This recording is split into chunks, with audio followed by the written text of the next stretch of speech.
কিন্তু পয়গম্বর জানায়া দেন, দুনিয়ার মধ্যে যে ব্যক্তি একবার সুবহানাল্লাহ বলবে, এই সুবহানাল্লাহ বলার সাথে সাথে আল্লাহ তাআলা তার জন্য জান্নাতের মধ্যে একটা গাছ লাগায় দেয়। সুবহানাল্লাহ। তাহলে কি আর যাওয়ার বন্ধ রাখা যাবে? হার জায়গায় হা, নার জায়গায় না, সুবহানাল্লাহর জায়গায় সুবহানাল্লাহ, আলহামদুলিল্লাহর জায়গায় আলহামদুলিল্লাহ বলবো না তো ইনশাআল্লাহ? বলবেন ইনশাআল্লাহ? বোঝা গেল আপনারা এখনো ঘুমান নাই। তো এই জান্নাতের গাছ এত বড়,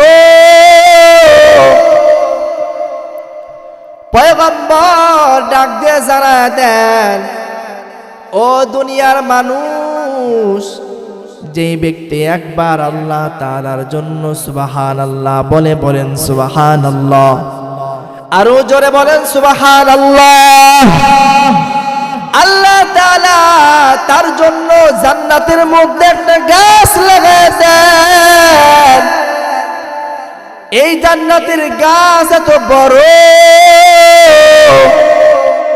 পয়গম্বর বর্ণনা করেন যে একটা ঘোড়া 700 বছর, কোন বর্ণনায় 500 বছর গাছের এক প্রান্ত থেকে অপর প্রান্তে দৌড়াইতে শুরু করবে, তবু গাছের এক প্রান্ত থেকে অপর প্রান্তে যাইতে পারবে না। বলেন সুবহানাল্লাহ। তো এই নাম জপার প্রয়োজন আছে কিনা বলেন? আল্লাহ তাআলার নাম নেওয়ার জন্য এই দুনিয়ার মধ্যে কত ইমানদার, কত মুসলমান কত নির্যাতন সহ্য করছে, বাপ দাদার সূত্রে ইসলাম পাইছি বলে ইসলামের কোনো মূল্য নাই, ঠিক কিনা?